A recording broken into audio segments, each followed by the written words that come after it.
네, 반갑습니다. 이번 영상의 주제는 2008년 이후 은행위기가 오지 않는 이유입니다. 처음에 은행위기는 오는가 라는 주제를 잡았었는데 요즘은 아무도 위기를 말하는 것 같지 않고 위기를 말하면 아직도 위기를 말하는가 라는 조롱이 올 것 같아서 살짝 바꿔보았습니다. 어빙 피셔라고 아시는 분들 아시겠지만 대공황을 반대로 맞춘 학자가 있었습니다. 어빙 피셔는 주가가 더 이상 떨어질 수 없는 고원에 올랐다고 말한 몇 주 뒤 대공황이 시작되었다는 전설의 인물입니다. 사실 그는 1920년대 내내 위기를 말했던 사람인데요. 그래서 부인도 어디 가서 그런 말 하고 다니지 말라고 구박을 했다고 하죠. 그런 그도 장기간 자산붐이 계속되니 그 의견을 지속하기가 어려웠던 것 같습니다. 과연 이 자산붐은 어디에서 오고 어디로 가는 것일까요? 오늘 이 책에서 그 해답을 한번 찾아볼까 합니다.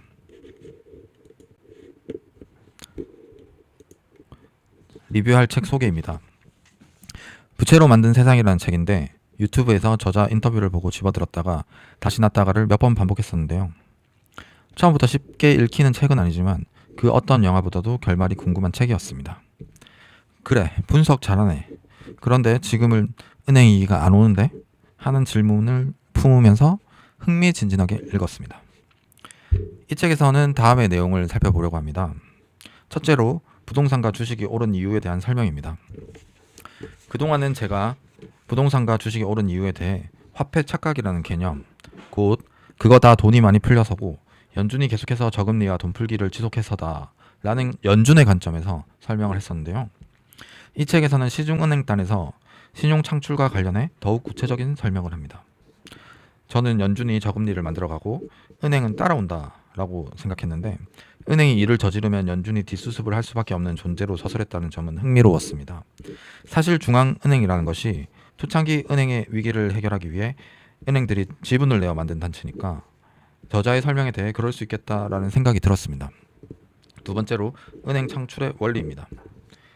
은행의 출발, 역사, 그리고 나아가서 자본주의의 자체의 구조를 알 수 있게 됩니다. 셋째로 현대 사회 부작용의 원인은 과잉 금융인데요. 이 책을 읽고 나면 책 표지에 적혀 있는 문장의 의미와 저자가 현대 사회 부작용의 원인으로 과잉 금융을 꼽은 이유를 알게 됩니다. 넷째, 2008년 이후 은행 위기가 생기지 않는 이유입니다. 이 부분에 대해서 궁금하셔서 이 영상을 클릭하신 분들이 계실 텐데요. 저도 2008년 이후 은행 관련해서 엄청나게 촘촘한 규제와 법을 만들었다고 들었는데 그래서 은행에서는 문제가 안 생긴 것 아니냐 이런 생각도 하고 있었습니다만 저자는 그 촘촘한 규제와 법 자체로는 문제를 해결할 수 없다고 주장합니다. 은행 위기가 생기지 않은 이유에 대해서도 한번 알아보도록 하겠습니다. 마지막으로 앞으로 어떻게 될지에 대한 부분입니다. 앞으로 자산시장은 영원한 고원에 오른 것일까요? 그럼 마음 편하게 용기를 내어 바이 더 딥 하면 됩니다. 이 방법은 현재까지는 확실했던 방법이죠. 이 책을 리뷰하면서 각자 한번 답을 찾아보셨으면 좋겠습니다. 예금이 가장 안전한 투자일까? 이런 질문을 한번 던져보고 싶은데요. 각자 한번 답을 생각해 보셨으면 좋겠습니다. 이 책에서는 은행의 원리를 설명하면서 예금이 결코 안전한 자산이 아니라고 설명합니다. 일단 은행의 시작부터 살펴보면서 그 이유에 대해서 알아보겠습니다. 은행은 금 세공업자들이 금을 보관해 주다가 생겨나게 되는데요. 사진을 보시면 17세기 금 보관업을 하고 있던 스미스 씨는 사람들이 한꺼번에 모든 금화를 찾으러 오지도 않고 동시에 몰려오지도 않는다는 사실을 깨닫게 됩니다. 그렇게 가짜 보관증을 만들게 되는 스미스 씨가 현대 은행의 시초가 됩니다. 은행을 부분 준비 은행이라고 부르기도 하는데 은행은 보관하고 있는 예금, 곧 스미스 씨 시기에는 금이겠죠. 은행은 예금의 10배를 대출로 이제 내어주게 됩니다. 가짜 보관증을 만들어서 스미스 씨가 이렇게 10배를 대출해 준 것을 생각하시면 됩니다. 옆에 그림 한번 보시면은 총 발행 보관증은 100인데 이게 원래 보관에 있는 게 금이 10개밖에 없는데 이거를 10배를 해서 통화량이 총 통화량이 이만큼 된다. 그래서 부분 준비 은행이다. 준비금을 부분만 가지고 있다는 거죠. 그래서 여기서 또 하나 질문 드리겠습니다. 은행은 저축을 받아서 대출을 내줄까요? 아니면 대출을 먼저 실행하고 그것을 대출자의 계좌에 예금으로 기록해 줄까요? 이 질문은 이 책의 논의의 핵심이 되는 질문입니다. 얼마 전 대출을 할 일이 있어서 은행과 대화를 했는데 제가 요즘 은행에 관한 책을 읽고 있는데 질문이 있습니다. 이러니까 표정이 어두워지면서 질문을 하지 마시라고 말씀하시더라고요. 그래도 꿋꿋이 은행은 저축을 받아서 대출을 실행할까요? 아니면 대출이 먼저 이루어지는 것일까요? 라는 닭이 먼저일까요? 알이 먼저일까요? 같은 은행원 입장에서는 요상하게 느껴질 만한 질문을 했더니 뭐 당연한 듯이 저축을 받아서 대출을 실행하는 게 당연하지 않냐고 말씀을 하시더라고요. 그럼 다른 누군가 예금이 들어왔기 때문에 제가 대출을 받을 수 있었을까요? 아무튼 서류를 작성하고 대출 승인이 나자 저의 예금 통장으로 대출한 금액만큼 예금이 들어왔습니다. 전통적인 설명이나 교과서에 따르면 은행이 예금을 받아서 대출을 낸다라고 설명을 합니다. 우리도 사실 그렇게 알고 있는 경우가 많죠. 저자는 실제로는 은행에서 대출을 먼저 실행한 후 대출자의 계좌에 예금으로 기록된다라고 설명합니다. 둘이 무슨 차이냐고요? 누군가의 예금을 받아서 대출을 내준다면 그것이 GDP의 성장만큼만 가능하지만 은행이 대출을 먼저 한 뒤에 예금을 하늘에서 만들어내는 것이라면 은행은 마치 돈을 찍어내는 기관, 시뇨리즈를 얻는 기관이 되는 것이지요. 조금 더 설명해 보겠습니다. 우리가 저축을 한다는 것은 무언가 남았다는 것이겠죠. 먹고 죽을 것도 없으면 저축을 할 수가 없으니까요. 우리는 그것을 고상한 말로 잉여 생산물이라고 말합니다. 결국 예금은 잉여 생산물을 시장에 내다 팔아서 받은 돈을 금융기관에 빌려주는 것을 의미합니다. 이처럼 금융기관을 통해 돈을 빌려주고 돈을 차입하는 이 이면에는 잉여 생산물이 저축이 있어야지 가능하다 말씀드리고요. 순수 중개기관의 대출은 그래서 한 사회 잉여 생산물의 총량을 넘어설 수가 없겠죠. 근데 잉여 생산물의 총량을 다른 말로 뭐라고 할 수 있겠죠? GDP라고 할 수 있겠죠. 이 GDP를 그러면 넘어서는 대출은 할 수가 없다는 거죠. 그러나 은행은 종종 이 GDP보다 더 많은 대출을 제공하게 됩니다. 먼저 예금을 받은 후 대출을 하는 것이 아니라 대출을 통해 스스로 돈을 만들어내기 때문이죠. 부분준비은행에 의해 총생산보다 더 많은 대출이 공급되는 현상을 저자는 신용팽창이라고 합니다. 저자는 은행이 최소한 GDP 성장만큼만 대출을 내어주어야 하는데 은행은 거의 무한히 대출을 내어주어 신용팽창을 일으키고 있다고 말하고 있습니다. 자, 여기서 질문. 대출은 나쁜 것인가? 여기에서 이 영상을 듣는 사람 중에 대출이 나쁜 것이라고 생각하는 사람이 있을까요? 그리고 누군가가 대출을 내준다면 저는 대출은 나쁜 것이라서 안 받을래요. 근데 이자가 1%인데 어서 오십시오. 이렇게 하겠죠. 근데 대출에 대해서는 저자도 마찬가지입니다. 금융이 부족하면 부가가치를 창출할 수 있는 사람에게 자금이 제공될 수 없겠죠. 어느 허름한 차고에서 열심히 제2의 일론 머스크를 꿈꾸고 있는 청년에게는 대출이 절실합니다. 저자도 말합니다. 금융 부족은 나쁘다. 그러나 과잉 금융 역시 금융 부족만큼이나 나쁘다. 결국 저자는 GDP를 넘어선 은행의 무한 팽창을 책에서 지적하고 있습니다. 그래도 그게 뭐가 나쁜데? 라고 생각하시면 지금 집중을 잘 하고 계신 겁니다. 계속해서 잘 따라와 보시죠. 따라와. 넘어가 볼게요. 자, 은행의 역사는 안타깝게도 그리스 로마 시기부터 계속해서 위기의 역사로 기록되고 있습니다. 그렇게 계속해서 은행의 위기가 생기는데도 아직도 자본주의의 핵심 기관으로서 살아남은 것도 신기하고 그렇게 계속해서 문제가 생긴다면 은행 자체의 구조적인 결함이 있는 것은 아닌지에 대해서 생각해 보아야 합니다. 이것은 전혀 복잡하지 않고 전 슬라이드에서 던진 질문에 그 해답이 있습니다. 저축을 받은 만큼 대출을 해주었다면 아무 문제가 없었을 텐데 은행은 17세기에 스미스 씨처럼 제가 혀가 좀 짧거든요. 스미스 씨처럼 준비금의 10% 외에는 대출을 내줬죠. 이것은 좋은 시절에는 아무 문제가 없지만 상황은 변하게 마련이고 현실은 갑자기 문제가 생기는 상황이 생기는 것입니다. 은행의 입장에서는 정기예금도 즉각 내어줘야 하지만 은행에 보관된 돈은 10%밖에 없기 때문에 모두가 돈을 내달으려고 뱅크런이 일어나면 은행은 감당해낼 재간이 없습니다. 파산을 의미하는 영어 뱅크럽시가 은행 파산에서 유래된 것도 어찌 보면 끊임없는 은행 파산의 역사를 담고 있다고 볼 수 있죠. 그 어원은 이탈리아어 방카로타에서 유래했는데 중세 유럽에서 은행가는 광장에서 긴 벤치를 두고 돈을 빌려주는 은행업을 하고 있었어요. 근데 그 은행가가 빚을 갚지 못하면 상인들이 와서 벤치를 부숴버렸거든요. 방카, 긴 의자를 의미하고 부수다, 로타에서 어원한 게 뱅크럽시입니다. 은행과 달리 일반 기업에서는 이런 런이 일어나지 않는데 일반 기업의 부채는 만기 이전에 상환을 요구할 수 없기 때문이죠. 그에 반해 은행은 어떻습니까? 은행은 예금자가 언제든 돈을 찾으러 오면은 돈을 내어 주어야 하는 구조인데 은행은 또 그 돈을 몇 프로? 10%밖에 가지고 있지 않는 구조 자체에서 은행은 처음부터 깨질 수밖에 없는 취약성을 가지고 있고 그래서 은행의 역사는 위기의 역사로 계속해서 기록되었던 것입니다. 자, 다음 장으로 넘어가 보도록 하겠습니다. 은행 위기에는 다양한 요인이 작용합니다.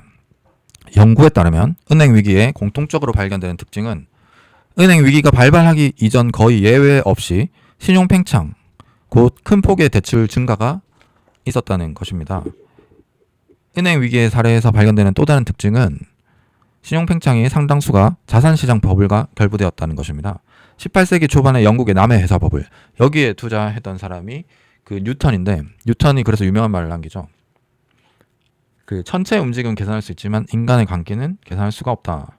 여러 가지 있습니다. 뭐 계속해서 나타나죠. 대공황, 닷컴 버블, 우리가 잘 기억하는 2008년 글로벌 경제 위기. 이 모든 것이 신용 팽창과 자산 버블이 연계된 사건들이죠. 자산 시장은 신용 팽창을 더욱더 가속화시키는데요. 예를 들어서 설명해 보겠습니다. 제가 엔비디아 주식을 대출해서 사려고 해요. 근데 다른 사람들도 다 대출해서 엔비디아 주식을 산다고 생각해 봅시다. 그러면은 사는 사람이 많아지기 때문에 주식 가격이 올라가게 되겠죠. 그래서 은행에서는 이 높아진 주가를 담보로 더 많은 대출을 제공하게 됩니다. 그래서 다시 차입해서 그 돈으로 다시 주식을 하면은 이렇게 계속해서 자산 시장이 올라갈 수 있는 것이 되겠죠. 이것은 부동산 시장도 마찬가지입니다. 넘어가 보시겠습니다. 대마불사은행. 대마불사가 무슨 말인지 아십니까? 대마, 너무 커서 불사, 죽을 수 없다는 것이죠. 미국 상위 세계 은행의 시장 점유율은 1930년대 이후 60년간 10% 내외에서 변화가 없었는데 90년대부터 급격하게 증가해서 2007년에는 40%를 초과하기 시작합니다. 은행이 대형화가 되면 규모의 경제가 있으리라고 생각하지만 저자는 이것이 규모의 경제가 아니라 대마불사에 따른 보조금의 존재를 나타내는 것이라고 주장합니다. 너무 커서 망하게 둘 수 없다는 것입니다. 영화 투빅 투페일에 보면 이를 잘 묘사하고 있는데요. 한번 보고 싶은데 찾아보기 힘들고 유튜브에 그나마 리뷰된 게 있으니 한번 보시길 바랍니다. 대공황 당시에는 은행 위기가 은행의 증권 업무 취급 때문이라는 비판이 강했습니다. 이에 따라 1933년 은행법, 글래스-스티걸법이라고 하는데 은행업과 증권업을 엄격히 분리해서 1990년대 되기 전까지는 은행이 증권에 진출할 수 없었습니다. 그런데 1990년대 들어 은행업이 증권에 진출하게 되는 거죠. 1990년대에 은행과 증권의 우호적이었던 앨런 그린스펀이 연준 의장이 되면서 은행의 증권업 진출이 가능해지게 되었던 것입니다. 안전망 자체가 존재하지 않았던 1920년대와는 달리 1990년대에는 최종 대부자 기능, 그러니까 뭐가 문제가 생기면 최종으로 돈을 갚아주는 연준이 있다는 거죠. 그리고 예금 보험, 정부의 지급 보증, 이런 것을 안전망이라고 부릅니다. 그래서 은행에 대한 안전망이 켜켜이 구축되어 있었습니다. 여기에 은행이 증권업에까지 진출할 수 있게 된 것이죠. 자, 제가 당신에게 주식 투자를 하는데 손실이 나는 부분은 다 보전해 주겠다라고 하면 어떻게 투자하시겠습니까? 절대로 망할 수 없는 상황에서 은행은 어떻게 행동할까요? 절대로 파산할 수 없는 대형은행은 결국 2008년 서브프라임 사태를 향해 폭주 기관차처럼 달려갑니다. 어차피 정부가 살려줄 텐데 뒤를 돌아볼 것도 없죠. 쓰레기도 돈이 된다면 팔아야 합니다. 쓰레기를 가치 있는 것처럼 팔았던 것이 바로 2008년 서브프라임입니다. 제가 2008년 서브프라임은 너무 자주 얘기해서 또 2008년이야?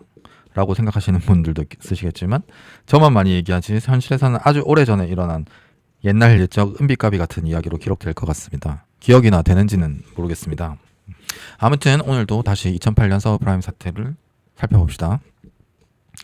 2007년 무렵 일부 글로벌 대형은행의 대차 대조표에서 대출과 예금이 차지하는 비중, 이것은 은행 본연의 업무라고 말씀드릴 수 있겠죠. 이것이 20%, 그러니까 은행 본연의 임무는 20%밖에 안 되고 나머지는 자산시장에서 트레이딩을 통해 이익을 얻기 위한, 거의 증권사나 마찬가지의 그런 모습을 보이고 있습니다. 저자의 표현에 따르면 대마불사 은행들이 자본시장에 공격적으로 진출하면서 이제 은행을 구하려면 자본시장까지 구해야 할 판이었다라고 얘기하고 있습니다. 안전망으로 인해 은행의 대출 자산이 고위험 자산으로 만들어진 데다 증권업 진출로 은행과 시장의 구분이 사라지게 되었다는 것이죠. 그 결과 아무 은행이나 골라 뚜껑을 열어보면 그 속에 전체 금융 시스템이 그대로 복제되어 있음을 확인할 수 있었다고 합니다. 과거에는 은행에 문제가 생기면 기업과 투자자가 시장에서 만나 문제를 해결할 수 있었고, 반대로 시장에 문제가 생기면 차입자들이 은행에 의존해서 또 문제를 해결할 수 있었던 것이죠. 그러나 지금은 은행이 곧 시장이 되어버렸고, 현재는 은행과 시장 간의 상호 보완은 더 이상 기대할 수 없다고 저자는 말합니다. 은행이 무너지면 시장이 무너지고, 시장이 무너지면 은행이 무너지는 체제, 즉 위기가 오면 금융 시스템 전체가 붕괴되는 체제가 되어버린 것이죠. 저금리에 힘입어 주택시장 붐이 일자 은행들은 모기지론을 늘렸습니다. 그러나 시간이 흐르면서 우량 차입자는 상당 부분 소진되게 되죠. 안전망을 이용해 애초에 원리금 상환이 불가능한 차입자에게도 모기지론을 제공하려 한 것이 2008년 서브프라임 사태의 원인입니다. 엄청나게 복잡한 과정을 통해 쓰레기를 먹기 좋은 음식으로 만들어 판매한 것이 모기지론이죠. S&P 같은 신용평가 기관은 이 쓰레기에 대해서 신용등급을 AAA를 줬습니다. 그것은 지금의 미국 신용등급보다 높은 것이죠. CDO 같은 거 들어보셨을 텐데 여러 번 들어도 이해가 안 되는 두 번에 걸친 증권화를 통해 이제 투자자는 그 CDO에 담긴 물건이 무엇인지 정확하게 추적하기 불가능해졌습니다. 그리고 증권화 과정에서 제공된 전체 지급 보증 중 은행의 지급 보증은 70%에 달했다는 거죠. 그래서 이것은 안전망을 지렛대 삼아서 극단적인 수익 추구를 하기 위한 그 이하도 아니었다라고 저자는 말합니다. 파산이 없는 자본주의는 지옥이 없는 카톨릭과 같다라는 유명한 말이 있습니다. 2008년 서브프라임 사태가 은행에 제공된 안전망과 그로 인한 모럴 해저드 때문이었는데, 어마어마하게 큰 문제 앞에서 다시 더 큰 안전망을 제공하는 방식으로 문제를 해결하였죠. 다음은 실제로 2008년 서브프라임 사태가 터진 후 제공된 엄청난 안전망의 행태를 보여줍니다. 베어 스턴스와 메릴 린치는 각각 은행 지주회사에 인수되었고, 이 투자은행이라 불리는 것들을 은행 그룹에 인수시킴으로써 투자은행 채권자들에게도 안전망을 제공했던 것이죠.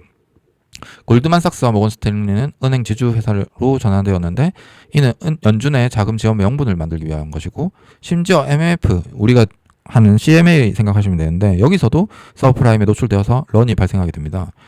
결국 문제가 생기면 우리가 안전하다고 생각했던 CMA에 넣은 돈도 안전하지 않을 수 있다는 거죠.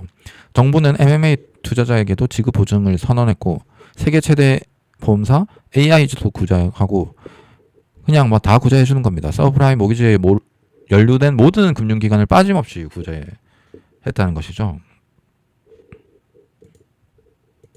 그래서 대붕괴 그 이유로 한번 가볼 텐데요. 2008년 이후 그래서 은행 법도 강화하고 방비를 많이 했기 때문에 문제가 또 터지겠어 라고 생각한 것이 사실 이 책을 읽기 전에 솔직한 생각인데, 저자는 모든 문제의 원인은 안전망을 제공받은 부분 준비 은행에 있다고 말하면서 규제를 촘촘히 한다고 해서 해결이 되는 문제는 아니라고 말합니다.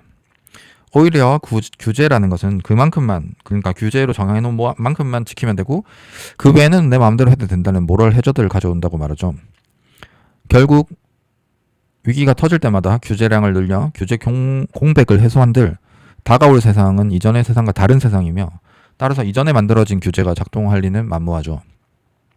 그래도 어찌됐든 2008년 이후 큰 은행 위기가 없었던 것은 사실 팩트 아니냐라는 이번 발표의 큰 주제에 대해서 한번 이제 알아볼 텐데요.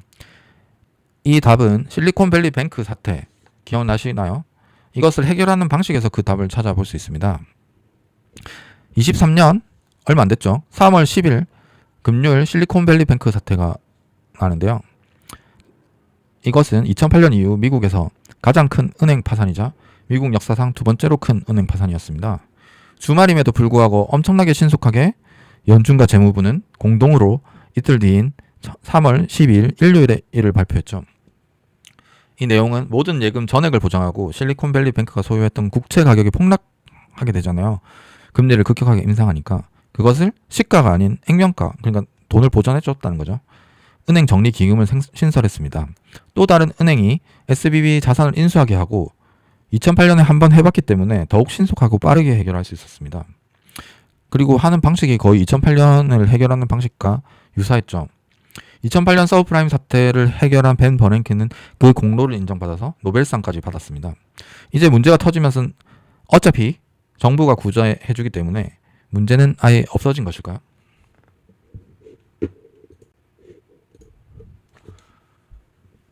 첫 부분에서도 설명했었지만 신용팽창에 대해서 다시 한번 짚어보도록 하겠습니다.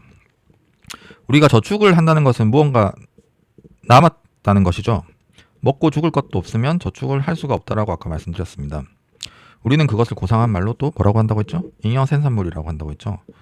결국 예금은 잉여 생산물을 시장에 내다 받은 돈을 금융기관에 빌려주는 것을 의미합니다. 이처럼 금융기관을 통해 돈을 빌려주고 돈을 차입하는 것에는 잉여 생산물의 저축이라는 개념이 자리하고, 그리고 순수 중개기관의 대출은 한 사회의 잉여 생산물의 총량을 넘어설 수 없다라고 말씀드렸죠. 그래서 잉여 생산물의 총량, 다른 말로 GDP를 넘어설 수 없다는 거죠. 그러나 은행이 종종 총생산, 곧 GDP보다 많은 대출을 제공한다고 했었죠. 일정 기간 대출이 GDP보다 많아진다. 그것은 먼저 예금을 받은 후 대출을 하는 것이 아니라 먼저 예금을 받아서 대출을 한다고 했으면 그 예금의 양이 총생산량, 그러니까 GDP를 넘어설 수 없겠죠. 근데 대출을 통해서 스스로 돈을 만들어내기 때문에 부분준비은행이라 불리기도 하고, 그래서 부분준비은행에 의해 총생산보다 더 많은 대출이 공급되는 현상을 뭐라고 한다? 신용팽창이라고 한다라고 초반에 말씀드렸죠. 이것의 원인은 부분준비은행. 계속해서 말씀드리지만 예금을 받아서 대출하는 것이 아니라 대출을 통해서 돈을 하늘에서 만들어낸다는 거죠. 근데 저자는 지금 이제 신용팽창을 넘어서서 과잉금융의 시대로 가고 있다고 얘기합니다. 그 이유는 이제 은행에는 대마불사, 곧 너무 커져서 죽을 수가 없죠. 왜? 안전망이 제공되고 있기 때문입니다. 이 안전망을 등에 업고 쓰레기 같은 것을 팔다가 전 세계가 망할 뻔한 게 2008년 서브프라임 사태인데, 그것을 해결하는 과정에서도 더 큰 안전망을 제공하는 방식으로 해결했죠. 그것은 23년 실리콘밸리 뱅크 사태에서도 여전히 같은 방식입니다. 이 신용팽창에서는 한계가 있다고 저자는 말하는데요. 뒤늦게나마 뱅크런이 발생하면서 신용팽창 과정을 급작스럽게 종식시키기 때문이라고 말합니다. 그러나 우리가 실리콘밸리 뱅크 사태에서도 봤듯 이제 은행은 뱅크런이 일어나기가 힘듭니다. 뱅크런이 일어날 기미만 보여도 정부가 뭐 주말이든 뭐시기든 상관없이 튼튼한 안전망을 제공하기 때문이죠. 저자는 이를 과잉금융이라고 말합니다. 안전망에 기대 신용팽창이 장기간, 그리고 구조적으로 지속되는 현상을 말하는 것이죠. 여기서 보면 60년대, 80년대는 GDP보다 낮은 경우도 생기는데 90년대 이후에는 무조건 GDP보다 거의 150%까지 육박하는 정도로 더 많이 과잉되어 있다라고 설명하고 있습니다. 책에서는 이 과잉금융으로 인해서 나타나는 폐해들을 대단히 길게 서술하고 있는데요. 우리는 이제 그림을 보면서 한번 설명하도록 하겠습니다. 과잉금융, 그러니까 안전망에 기대 부분준비은행이 망할 수가 없는 상황에서는 과잉대출이 일어납니다. 이 과잉대출은 좀비 기업에게도 돈이 가고요. 이 좀비 기업이란 말 자체가, 좀비라는 건 죽어야 되는데 못 죽은 거잖아요. 그러면 생산성이 나타나지 않고 그들의 목적은 당연히 생존이겠죠. 생존이기 때문에 옆에 좀비 영화 보시면 옆에 살아있는 사람도 물어가지고 좀비로 만들잖아요. 그렇게 생각하시면 되는데, 이제 시장에서 가격을 덤핑해가지고 시장에 원래 좋은 기업들도 망하게 만들고, 그렇게 되면은 생산성이 하락하게 되는 것이죠. 이 과잉 대출은 이 생산성의 하락과 더불어서 자산 버블을 만들게 됩니다. 돈이 갈 데가 없으니까 자산으로만 가게 되는 거죠. 너무 많은 돈이 있으니까 또 자산으로 가게 되는 것이고요. 근데 이 자산 버블은 우리가 양극화, 그 자산을 가지지 못한 사람과 가진 사람의 양극화를 만들어내고, 이 지점에서 우리는 빨리 우리가 자산을 가진 사람이 되어야 된다라고 생각하는 것이 어찌 보면 개인의 합리적인 생각이 맞습니다. 우리가 뭐 이 과잉금융을 바꿀 수 있는 것은 아니지만, 근데 또 한 번 더 생각해야 되는 부분이 있다고 생각해요. 저는 나만 아니면 돼 해서 불쌍한 사람들 도와주자 이런 측면의 얘기가 아니라, 이 양극화가 지속되면 어떻게 되는지에 대해서도 조금 이따가 살펴보도록 하겠습니다. 이 양극화와 자산버블은 실물 경제와 괴리를 만들어내고요. 그리고 이 과잉금융은 과잉 생산을 하게 하고 유통시장을 비대하게 만들고, 심지어는 이렇게 과잉 생산된 제품들이 기후변화와 환경오염의 원인이기 때문에 저자는 쓸데없는 짓 하지 말고 뭐 탄소 규제 이런 거 할 필요 없이 이 과잉금융을 해소하면은 이것도 해결할 수 있다. 좀 뭔가 이 모든 문제를 이걸로 해결할 수 있다라고 생각하는 부분에서는 좀 어폐가 있다 생각 들지만, 또 저자의 의견도 공감되는 부분이 있었습니다. 이런 안전망이 계속 지속되고 과잉금융이 계속 지속되면은 부채 의존 경제로 진입하게 되는데요. 넘어가 보도록 하겠습니다. In asset we trust. 미국 지폐에 보면 in God we trust라고 적혀 있는 것을 알 수 있습니다. God, 그러니까 그 신의 자리에 자산이 대신하게 되었다고 저자는 위트 있게 서술하고 있습니다. 과잉금융 국면에서는 자산 가격과 부채의 탄탄한 결합이 형성됩니다. 자산 가격이 상승하면 차입자는 부채를 늘림으로써 소비를 계속 이어가고, 공급자는 잉여 생산물을 계속 판매함으로써 더 많은 금융 자산을 축적하게 되죠. 그래서 자산 가격이 상승하는 한 경제는 뭔가 무한 성장을 하게 되는 것처럼 보입니다. 그러나 자산 가격 상승이 멈추면 이런 과정은 파국을 맞아야 하게 되겠죠. 자산 가격 상승이 멈추는 순간 부채 양산이 멈추고, 그 결과 오직 부채 증가에 의해 굴러가는 부채 의존 경제도 산산이 무너져 내리기 때문입니다. 그래서 이거를 무너져 내리면 안 되니까, 그리고 2008년에도 이게 이런 교훈을 얻은 건 아닌가, 망하면은 더 큰일이다. 그래서 모든 경제 주체, 정부, 연준, 기업, 개인이 자산 가격 부양이라는 목표를 향해 단일 대우를 형성하고 있다고 책에서 서술하고 있었는데, 이게 이 문장이 참 기억에 남네요. 저는 2008년 이후 아무런 문제가 없었던 이유를 이 지점에서 발견했습니다. 이는 마치 걸음마를 배우는 아이가 넘어질 낌새라도 보이면 바로 달려가 잡아줄 정도로 정부가 안전망과 지원을 아끼지 않습니다.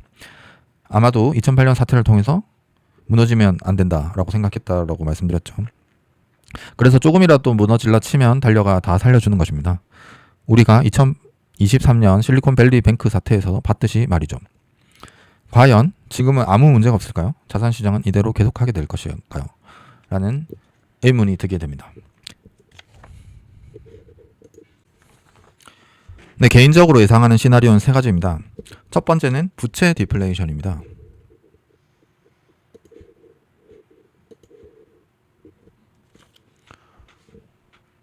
그러나 앞에서도 살펴보았듯이 2008년 서브프라임 사태가 쉽게 터지기는 힘듭니다. 문제가 터질 낌새라도 보이면 달려와 불을 끄는 소방수 역할을 톡톡히 하고 있기 때문이죠. 이 소방수 덕에 산불이라는 단어조차, 곧 위기가 올 수 있다는 생각조차, 어차피 든든한 소방수가 온다는 생각들을 사회 구성원 전체가 갖게 된다면 어떻게 될까요? 첫 번째 시나리오에서 쉽게 그 일이 근시일 내에 터진다고 말할 수는 없을 것입니다. 든든한 소방수가 있기 때문이죠. 그러나 그 든든한 철벽 소방수 덕에 우리는 안일함에 빠지게 되고 생각지도 못한 곳에 더 크게 터질 가능성이 없다라고 말할 수 있을까요? 2008년 서브프라임 사태도 금융공학자들의 연구에 따르면 심지어 130억 년에 겨우 한 번 일어날 뻔한 사건이었다는 것입니다. 결코 예상할 수 없었다는 것이죠. 두 번째 예상 가능한 시나리오는 물가가 잘 잡히지 않는 것입니다. 사실 인플레이션이란 말 자체가 돈이 팽창한다는 뜻입니다. 그런데 1970년대 연준은 FOMC 같은 거 열리면은 재화 인플레이션과 자산 인플레이션 모두를 보았는데, 90년대 이후에는 자산 인플레이션은 연준의 관심사가 아니게 되었습니다. 오히려 인플레이션이 좋다라고 생각하죠. 우리는 어느 정도의 적당한 인플레이션은. 연준의 관심사는 사실 물가라기보다는 자산시장이 급격하게 급락하면 무조건 움직이기 때문에 그런 것들을 더 고려하지 않는가 생각도 들고요. 자산 인플레이션은 우리가 뭐라고 부르죠? 호황이라고 부르잖아요. 그 돈을 찍어내는 제왕 연준이라는 책을 보면은 호황이라고 부르기 시작했다 이렇게 말을 하거든요. 우리는 자산시장이 오르는 것은 좋다라고 생각합니다.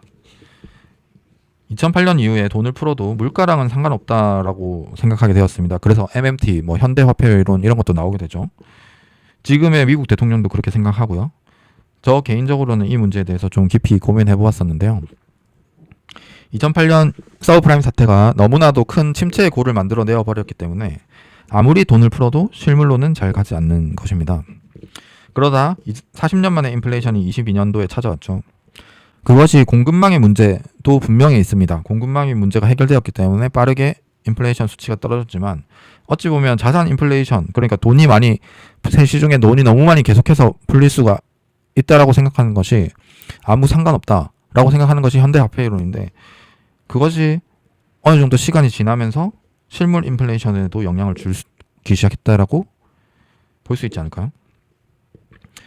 물가가 잡히지 않는다면 연준은 웬만한 기준금리 인상으로 물가를 잡을 수 없을 것입니다. 그것은 최악의 시나리오가 될 수도 있습니다. 세 번째, 우리가 돈을 풀면 확실한 건 무엇인가요? 자산시장이 상승한다는 거죠. 그래서 우리가 돈을 푸는 걸 좋다라고 생각하지만 또한 확실하게 뭘 만들어내냐면 양극화를 만들어냅니다. 제가 저번 발표 때 양극화에 대해서 말하니까 한 분이 양극화가 나랑 무슨 상관이냐, 투자만 잘하면 되지, 그런 사회적인 문제를 지금 왜 얘기하느냐, 이렇게 말씀하시기도 했는데요. 어찌 보면 맞는 말입니다. 우리가 거대 담론에 대해서 0.00001%라도 영향을 끼칠 수 있는 존재가 아니잖아요. 그러나 그런 어떤 큰 변화에 대해서 크게 영향을 받는 존재라면, 미약한 존재라면 그 큰 변화를 알아야 한다고 생각하고, 양극화가 심각해져서 나만 아니면 돼 하는 1박 2일의 그런 외침이 더 이상 나에게 적용이 안 되는 시점이 올 수도 있다라고 생각해요. 그래서 우리가 알아야 된다고 생각합니다. 책 화폐의 추락은 모임에서 지난번에 제가 한번 진행했던 책인데요. 책에서 화폐 가치 하락과 양극화가 심각해진다면 어떤 일이 일어나는지에 대한 서술을 한 부분이 있어서 함께 보면 좋겠습니다. 한번 보시죠. 인플레이션이 닥치면 머지않아 정부의 통제가 확대된다. 정부는 물가 통제, 자본 통제, 세율 인상 등으로 인플레이션을 완화할 방법을 모색합니다. 모든 수준의 인플레이션 환경에서 사회적 신뢰가 훼손된다. 이 말은 무슨 말이냐면, 돈이란 게 원래 사회적 신뢰가 아니겠어요? 그러니까 내가 만약에 월급으로 100만 원을 받았는데 그 100만 원의 가치가 떨어진다면 그 사회적 신뢰라는 것이 떨어질 수밖에 없겠죠. 그것은 어찌 보면 일종의 사기라고 말씀드릴 수 있고요. 그래서 이 과정이 어떻게 역사적으로 나타났느냐, 이런 사기를 바로 깨닫기는 어렵습니다. 그런데 이제 시간이 계속되고 그것이 쌓이다 보면은 이런 불공정과 불평등에 분노한 사람들이 생기게 되죠. 근데 그 원인을 돈을 많이 풀어서인데 희생양을 찾게 된다는 거죠. 이건 정치인의 어떤 의도가 들어갈 수도 있고요. 3세기 로마인들은 기독교인의 희생양 삼게 되고, 그 다음에 바이마르 공화국에서는 유대 금융업자, 70년대는 닉슨은 투기꾼 잘못이다. 근데 그 모든 것들이 이 돈을 많이 풀고 이런 것들 때문이라는 거죠. 아랍의 봄을 촉발한 2010년의 티니지 거리 집회는 주로 식료품 가격 폭등, 그러니까 이 돈이 많이 풀리고 계속해서 연준이 뭐 은행을 구해주기 위해서 무슨 정가의 보도처럼, 무슨 만병통치약처럼 그 돈을 풀기 시작하면은 어떤 문제가 생기는지 계속해서 한번 볼게요. 사회가 이런 유형의 불안에 빠질 때 무슨 일이 일어날까? 사람들은 권력자와 독재자에게 의존하기 시작한다. 1790년대 혁명을 겪던 프랑스에 하이퍼 인플레이션이 덮쳤으며 결국 통화를 금에 연결하여 안정화한 나폴레옹이 등장했다. 21세기 초 제1차 세계대전 이후 유럽 전역을 강타한 인플레이션은 히틀러는 물론 양 대전 사이에 다른 독재자들 많잖아요. 파시스트들 등장한 계기가 되었다.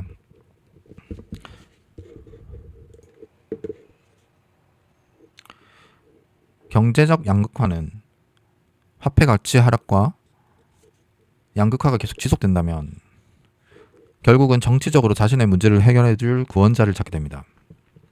그리고 상대편은 악마화하게 됩니다. 트럼프도 마찬가지죠. 우리가 힘든 것은 중국 때문이야, 월가 때문이야, 민주당 때문이야, 이렇게 말하고 있잖아요. 이렇게 해야 적이 명확하고 우리끼리 더욱더 결속할 수 있게 되는 거죠. 민주주의와 자본주의의 본산인 미국의 그 중에서도 핵심인 뉴욕 시장에서 사회주의자가 나온 것은 충격입니다. 현실이 힘들어지게 되면서 처음에는 포퓰리스트가, 그러니까 인기에 영합한 사람들이 득세하게 되고 사회주의자에게도 희망을 걸어보게 하기도 하죠. 그러다가 계속해서 등장한 것이 역사적으로는 히틀러였습니다. 책 화폐의 추락에서는 이런 현상들이 결국은 화폐 가치의 추락에서 나오는데, 그 원인을 우리는 잘 알 수 없고 왜 이런 일들이 일어날지 이해하기 힘든다고 쓰고 있습니다.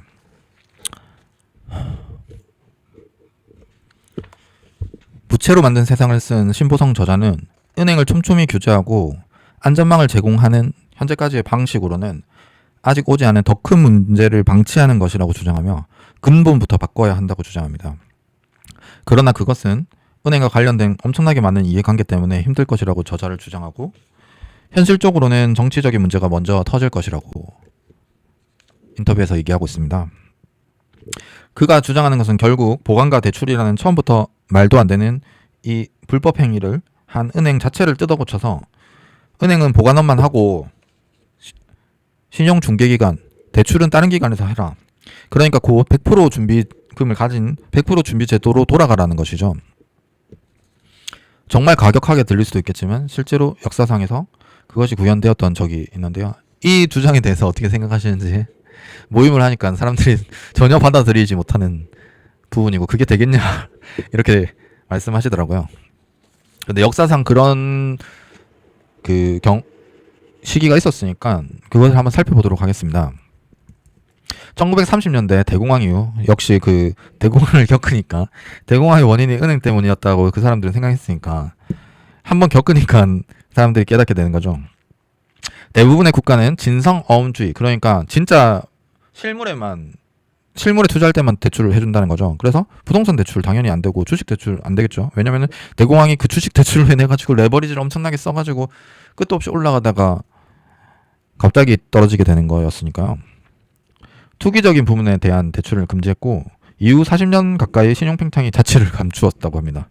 그래서 이 은행 쪽에서 금융 억압기라고, 금융 억압했으니까 그 기간에 경제 성장률이 낮았느냐 하면 그것이 아니고 경제 성장이 오히려 좋았다고 합니다.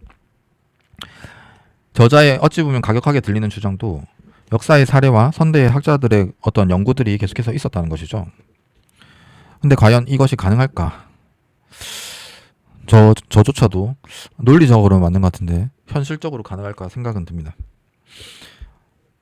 그런데 은행은 보관에 의뢰받은 예금을 그대로 두지 않고 이자 수입을 얻기 위해 대출을 했다라는 지점을 다시 한번 생각해보면 이것이 결국 그 처음에 그 약속한 것과 다른 횡령이 아닌가 생각해볼 수 있습니다. 출발부터 불법이었다는 거죠.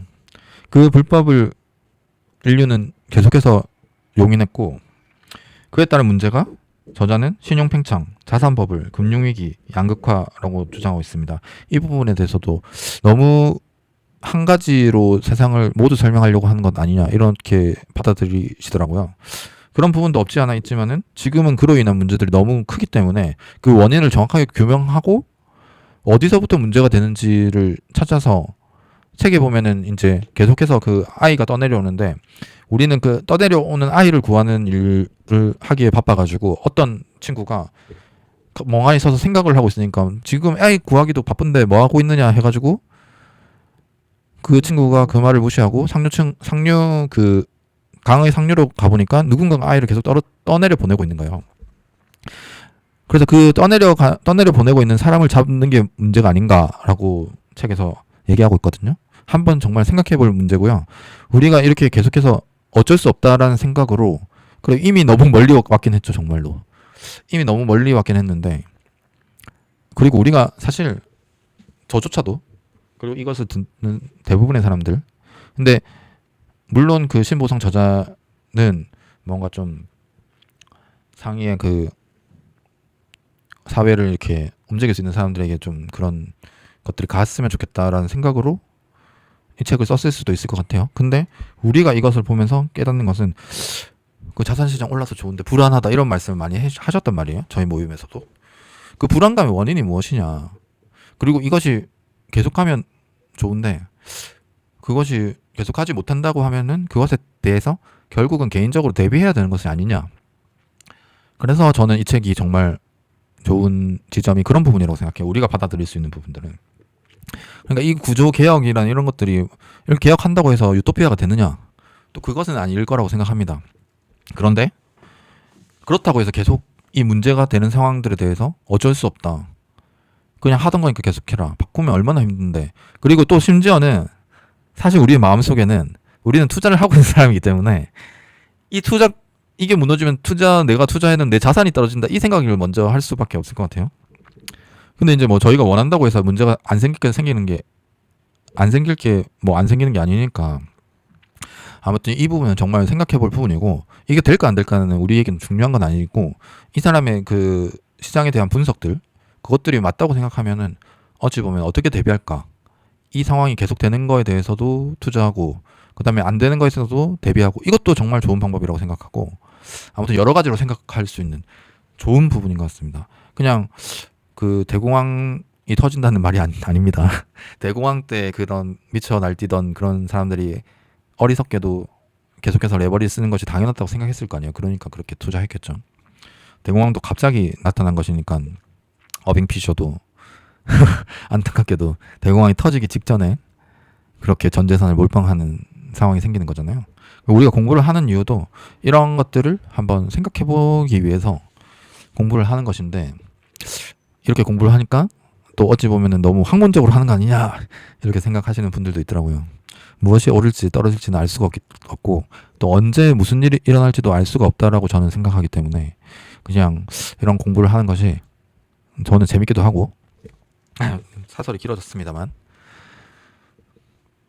자, 그래서 이것이 우리는 사실 은행을 그동안의 정상 거학이라고 생각하기 때문에 이 저자의 주장을 받아들이기가 힘든 것이에요.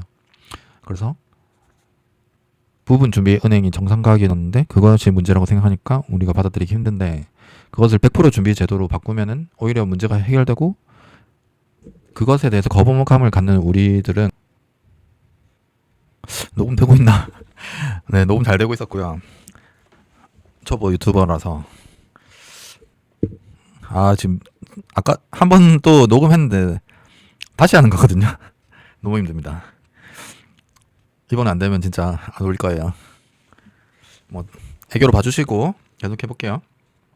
그러니까 다시 정리해보면은 차라리 근본이제를 채택해서 정부에 의한 통화 남발 여지를 원칙적으로 봉쇄하자는 거죠. 이 부분에 대해서는 뭐 금이 될 수도 있고 비트코인이 될 수도 있는데, 분명한 것은 이 기준을 세워야 하는 시기가 무조건 올 것이다 저는 생각하고 투자하고 있습니다.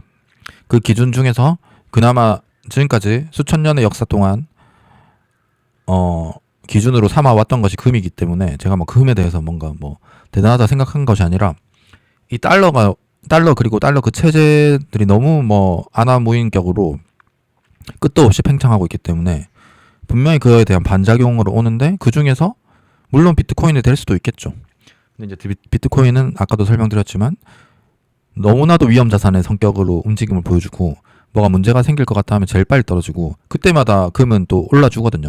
근데 요즘에 금이 무서운 게, 제가 지금 자산의 거의 80%가 금이 되어버렸는데, 왜냐면 CMA에 넣어놓는 것보다는 금에 넣어놓는 게 낫겠다 생각이 들더라고요.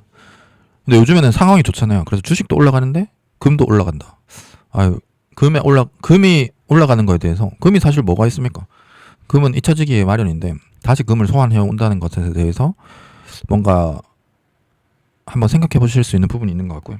아무튼 기준이 없는 세상이다 지금. 그래서 기준을 세우는 상황이 저는 올 것이라고 생각하고, 정리해 보자면 저자는 모든 경제 문제, 곧 금융위기, 자산버블, 좀비 기업으로 인한 생산성 하락, 심지어 기후 변화와 환경 오염까지도 뭐 때문이다? 부분 준비 은행이 보관하라고 맡겨둔 예금을 10%만 보관하고 대출을 해주었기 때문이다라고 진단합니다.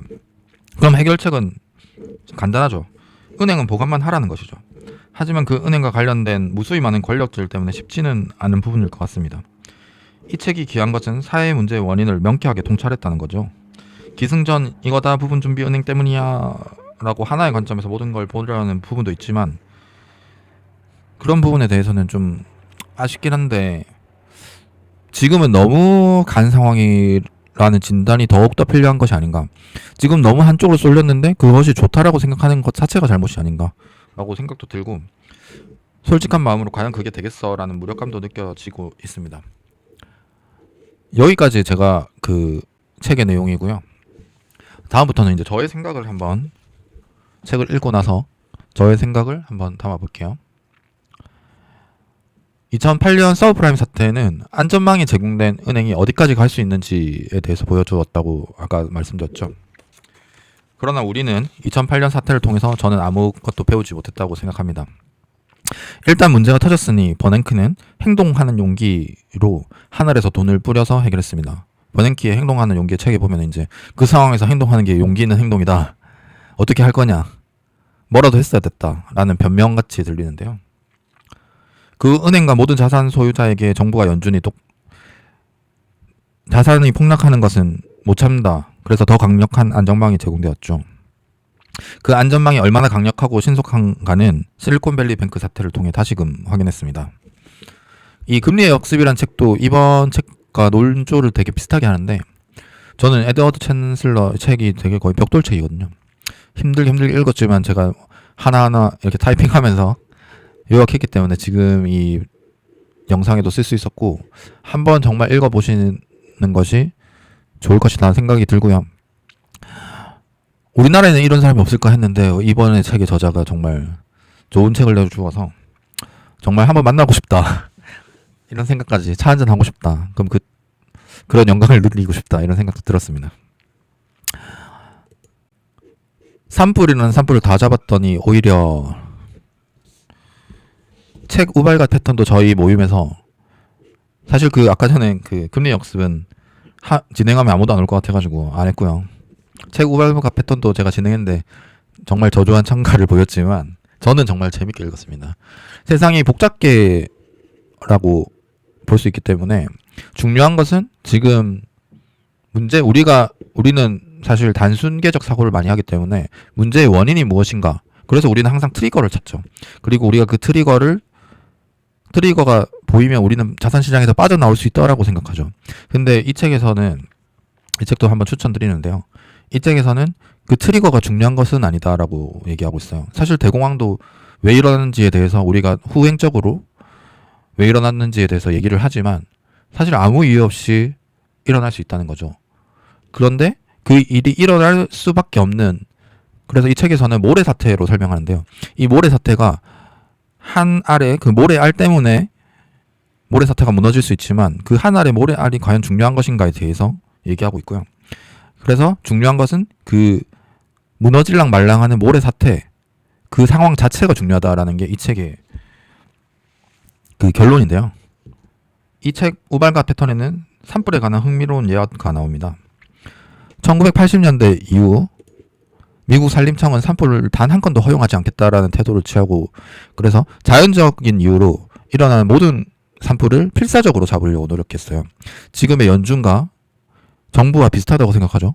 뭔가 이 문제가 터지면 안 된다. 2008년에 그 거의 자본주의가 망할 뻔한 그 사건들 때문에 문제가 터지고 나니 해결하기가 너무 힘들었던 거잖아요.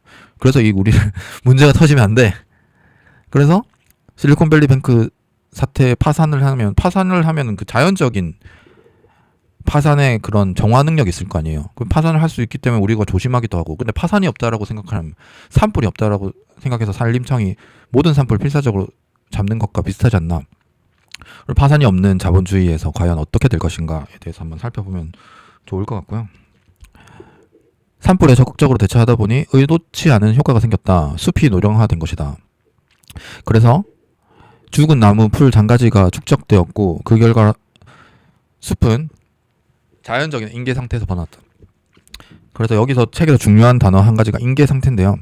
지금 우리는 인계 상태를 넘어선 것은 아닌지 인위적으로 억제해서 잘 타는 물질이 모든 것에 높은 밀도로 쌓여서 초인계 상태가 되면 어떻게 될 것인지, 그래서 더 큰 산불이 오게 만들고 있는 지금 그런 상황은 아닌지, 파산과 위기라는 단어를 세상에서 지워버리겠다는 연준과 행정부의 자세인데요. 정말 끝까지 그렇게 갈 수 있을까요?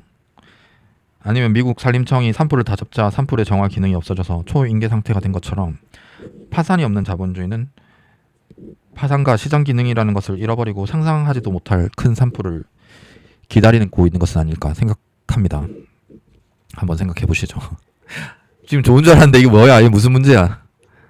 그러면은 저의 그 논리에 대해서 제대로 들으신 것이고요.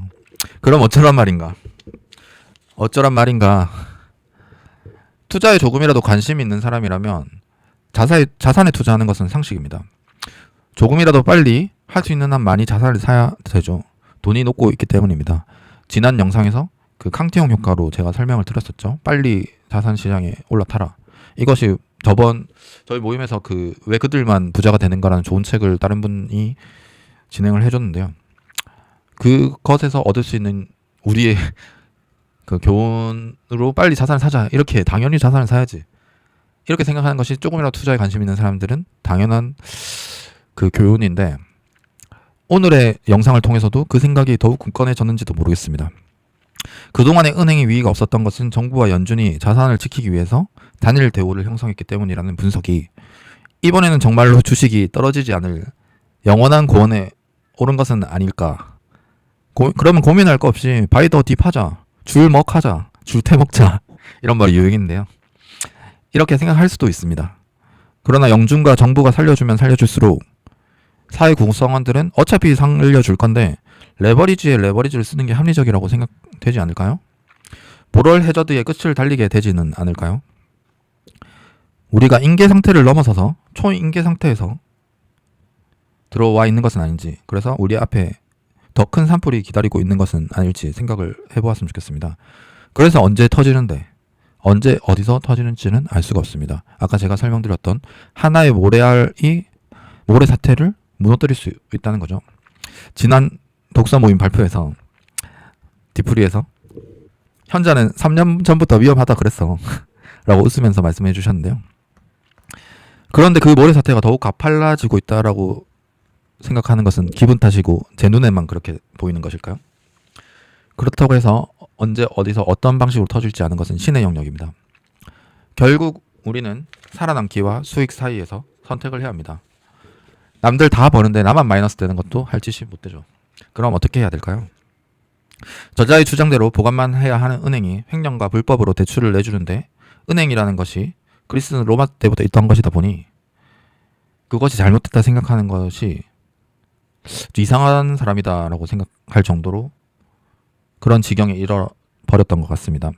너무나도 은행은 우리와 함께 많은 세월을 보냈습니다. 돈을 풀어 살려주는 것도 마찬가지입니다. 이제는 시장의 유동성을 공급하는 것이 소방차 출동하는 정도로 생각할 뿐이죠. 그리고 주식 투자자나 부동산 투자자들은 이제 호재라고 생각하죠. 그럼 2008년 서브프라임 사태 이후 거의 20년이 다 되는 시간 동안 돈을 풀어 안전망을 제공해 왔습니다. 이제 그것이 당연하게 느껴질 정도라 이것이 한쪽으로 쏠렸다는 것을 느끼지도 못하는 사람들이 대다수죠. 그러나 개인적으로는 그 기준을 세워야 할 때가 올 것이라고 봅니다.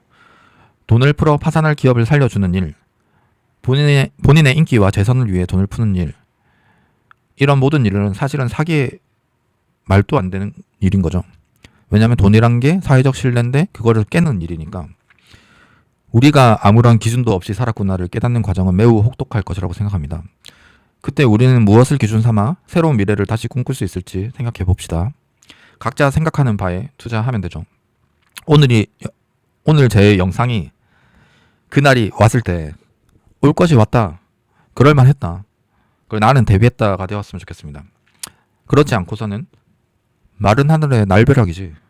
이걸 어떻게 예상해? 예상 밖의 일이야. 꼬리 사건이야. 이건 역사에 일어날 가능성이 거의 없는 일인데 일어났다가 아니었으면 좋겠습니다. 아까 전에 제가 말씀드렸다시피 2008년 서브프라임 사태도 금융공학자들의 계산에 따르면 그런 손실은 130억 년, 그러니까 우주의 역사에 한 번 일어날 만한 사태였다고 저자는 기록하고 있습니다. 그런데 그걸 대비한 소수의 사람도 있었죠. 그리고 대다수 피해를 입은 사람들은 어떻게 됐는지 지금 말이 없습니다. 이 책을 읽으면서 그동안 투자에 대해서 그리고 투자를 하면서 생각했던 것들이 제가 모임을 함에도 불구하고 저는 항상 소수 의견이고 왜 이렇게 사람이 부정적이냐. 저는 부정적인 게 아니라 아무튼 제가 생각하는 게 잘못됐다라고 대놓고 얘기하기도 하고 그런 분위기들이 사실 주류는 아니라고 생각해요. 뭔가 제가 생각해도 위태위태하기도 한데 아무 일도 일어나지 않아서 정말로 새로운 세상이 시작된 것인지 이번에는 다를 것인지 그런 생각들을 하고 있었는데 그 이유에 대해서 이 책을 통해서 알게 되어서 너무 좋았고, 그리고 저가 생각이 잘못된 것은 아니다, 이런 생각을 하는 학자들과 선대의 학자들이 있었다. 그리고 이 역사의 반복이 어떤 형태로 될지에 대해서 생각하는 것이 의미 있는 일이다 해서 한편으로는 위로를 받고 한편으로는 감사를 느낄 수 있다는 시간이었습니다.